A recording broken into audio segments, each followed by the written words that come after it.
Bonjour à tous, bonjour à toutes. Un verset aujourd'hui, le verset 8 du chapitre 2 de l'Ecclésiaste pour méditer la parole de Dieu. J'ai amassé de l'argent et de l'or, les trésors des rois et ceux des provinces. Je me suis acquis des chanteurs et des chanteuses et comble des délices un grand nombre de femmes. Dans ce verset, l'Ecclésiaste évoque la quête des plaisirs, la quête des richesses matérielles. Et il parle de la recherche de la satisfaction dans les trésors de ce monde, y compris l'argent et les plaisirs charnels. Cependant, il nous rappelle également que ces biens terrestres ne peuvent pas satisfaire l'âme humaine de manière durable. Alors, prenons encore un moment pour méditer sur la nature éphémère des richesses temporelles et sur la quête profonde de notre âme. Défi pratique pour votre journée. Commencez-la cette journée par une réflexion silencieuse sur vos propres désirs matériels.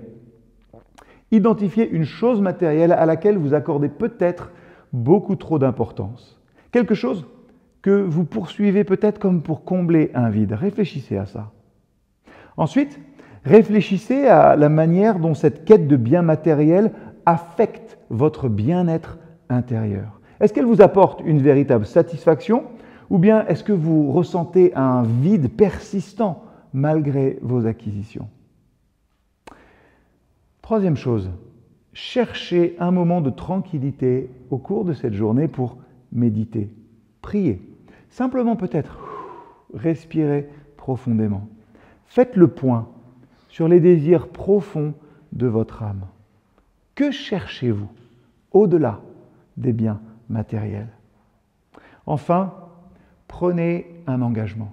Prenez l'engagement de consacrer du temps à des activités qui nourrissent votre âme et votre bien-être intérieur. Ça pourrait être la méditation, comme on le fait, la prière, la lecture priante de la parole de Dieu ou le service aussi des autres.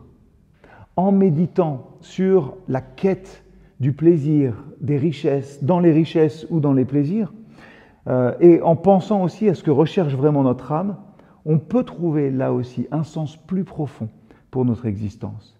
Ça nous rappelle que les biens matériels, bien qu'importants, ne peuvent pas satisfaire les désirs profonds de notre cœur. En cherchant la satisfaction dans des valeurs plus élevées, dans l'éternel qui est là, nous pouvons cultiver un bien-être intérieur durable et une paix qui transcende les plaisirs passagers. Cette méditation, finalement, elle nous invite à explorer la dimension spirituelle de notre existence et à nous connecter avec ce qui, ou plutôt celui qui, apaise vraiment notre âme.